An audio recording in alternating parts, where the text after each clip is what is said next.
you know, we all look on Facebook as employers. We all look at what's going around. You know, social media footprint is massive, and if you think you can divide your life between out of work and work, you can't these days. So you've just got to be really mindful of that when you're posting things on there.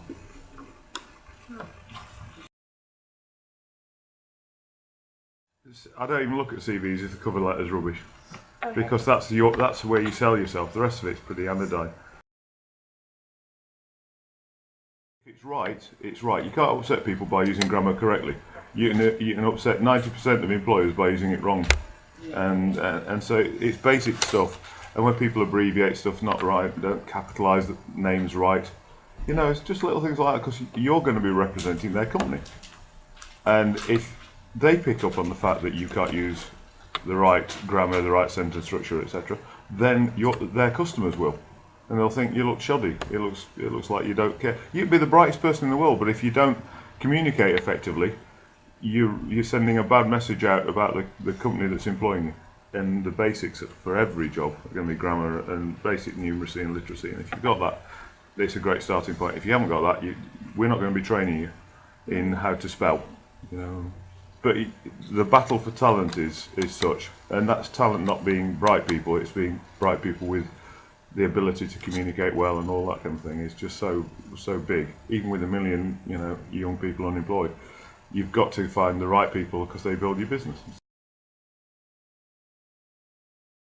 In front of its interview, it's being ill prepared by not having questions. Oh, so right, I've got all these questions. You got any questions for me? No. What, you genuinely don't? You know everything about the role? You know, yeah. And then immediately it's like X Factor. You know, you press the button.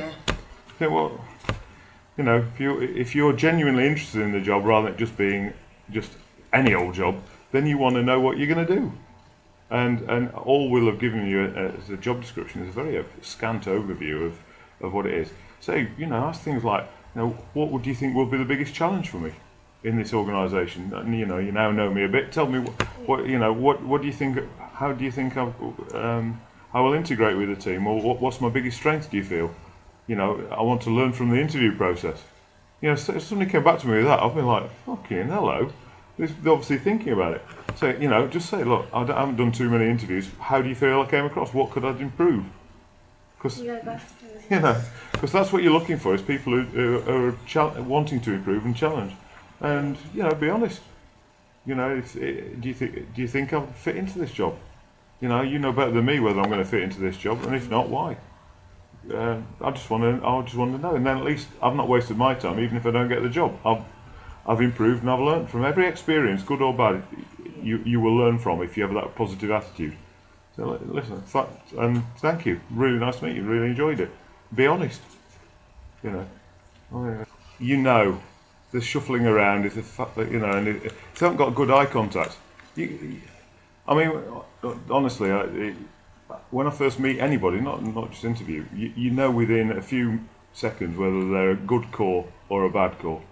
You know, if you're one of those people you're going to like or not. And they always introduce you, shake hand. Their name is, and I never remember people's names, ever. But I know, I'll look in their eyes and you can tell whether they're a good person or not. That somebody you want to know, somebody you're just going to be there for, and so that's what I'm concentrating on the first time. It's just the way they are. You know, it's the attitude you're buying. It's the attitude and the way they come across, and that's the most important thing. You can see through when people are bluffing and bullshitting, all this kind of, body language, and they're all closed and all that. And as soon as you go, well, I did this, you fucking didn't, did you? And there's lots of things that employers read that you're not aware of. If you've never studied NLP, you've never studied body language, you'll be giving all sorts of shit away if you're not honest with people. And you can see straight through people's bullshit most of the time, and unless you're the world's best liar, and if you are, then you'll get found out later on in your career anyway, because you can never consistently lie for a long period of time. So be yourself.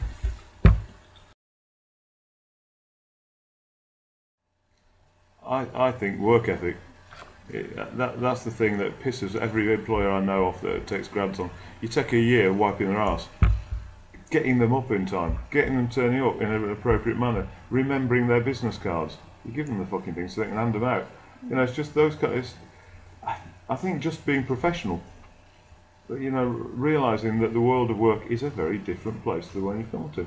And we don't expect you to know it from day one, but make mistakes and then learn from them. Ask people around you, listen, I'm going into my first meeting. What should I take with me? They'll tell you, but they won't proactively come up to you and say, you're going into your first meeting, what you need to take is this. Because they've got a world going on around them. So you need to ask and then do things. And people love that. People love to help you if you're asking the right questions. The biggest turn-off for employers once you've employed somebody is the lazy bastards. When you're at work, your social life stops. It doesn't get in between things. It fucking stops because you're always connected with your Facebooks and all that. And understand that that's where your world is, and that's no problem with that. But at work, you've got to totally focus on the task in hand. And if you're wondering what you're going to do tonight and where you're going to do this and all that kind of stuff, you cannot be focused on the task. Don't wait to be told to not bring your mobile phone in and be on Facebook. And just proactively think on behalf of the people that are around there. You're there to help them, support them, to work totally at delivering to them value around you. That's the only reason they employed you. It's not because they like you. They might like you as well, but that's not the reason they've employed you. They've employed you to get a return on the labour that you've put in there. And if you're fucking about on Facebook, then they're not going to be taking kindly to that, and you won't last 2 minutes. There are jobs out there. There's a lovely thing that I found from a guy that Disney use. It's a term when they're going to let somebody go, which is, instead of sacking them, saying, it's not working out, we don't want you. They say, we want you to find your version of happiness elsewhere. And I think that's it's a kind of American-y way of doing it, but fantastic. You're just absolutely right. What we do here might not be what you want to do, might not make you happy. So there's a world out there. There's loads of stuff you can do. It may not seem it at the time, but actually, if you enjoy it, then you'll be very good at it and you'll do a great job and what have you. So find the right, don't just go for stuff that you're going to hate. Because life really is too short.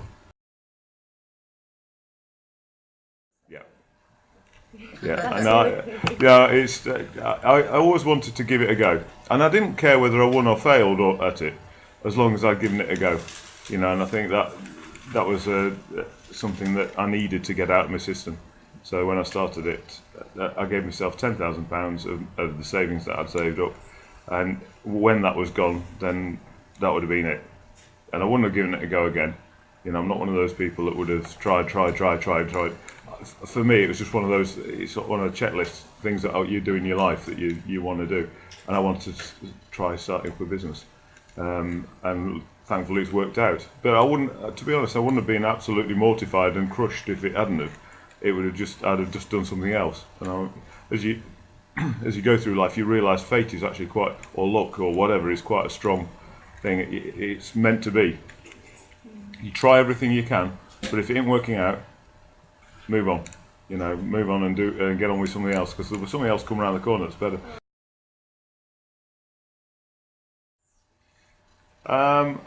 For me, a lot of success is about peer group, about what other people think of you, and how other people regard you.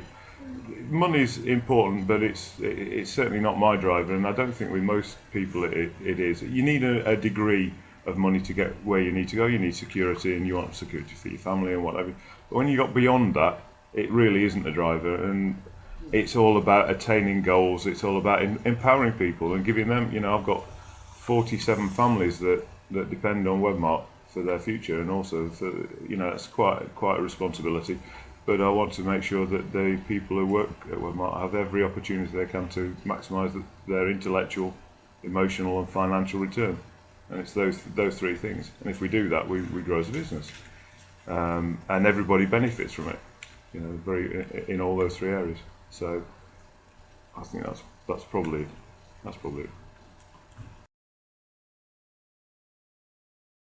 I haven't got a personal motto, but just every day you've just got to make the most of every minute of every day. what you realise, I'm 46 now, what you realise is there's only a finite amount of hours in your life. And if you want to make as much good as you can in the time that you're on this planet, then you've got to work fucking hard, and you've got to really focus on the things that only create value for those. Don't go off and doing things on a tangent and that won't create the value, won't deliver what you're trying to achieve. So have total focus on it. You know, got to get a work-life balance, and that's not easy. But you've got to, you really have got to put as much effort out of work as you do in. But every day you've got to make the most of it, because it flies by. Yeah.